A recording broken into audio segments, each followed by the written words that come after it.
one of the most useful tools I use, is also, perhaps, one of the most simple.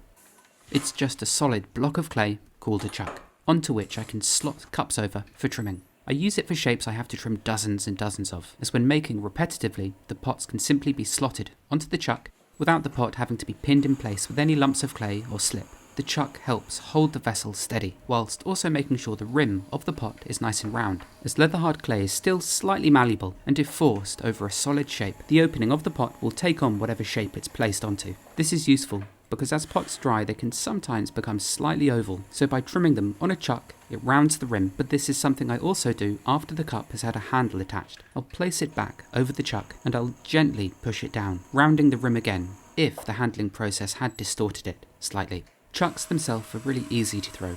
This shape is entirely solid. It was thrown in this tapering shape, blasted with a heat gun just to firm it up slightly, and then taken off the wheel and allowed to dry out properly for a couple of days. And from this point on, it can be kept perpetually leather hard.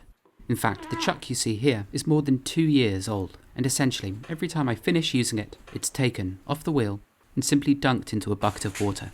I sometimes keep it submerged for 10 seconds or so, then it's wrapped up tightly in plastic and stored away in an airtight box, ready for the next time I need to trim some cups.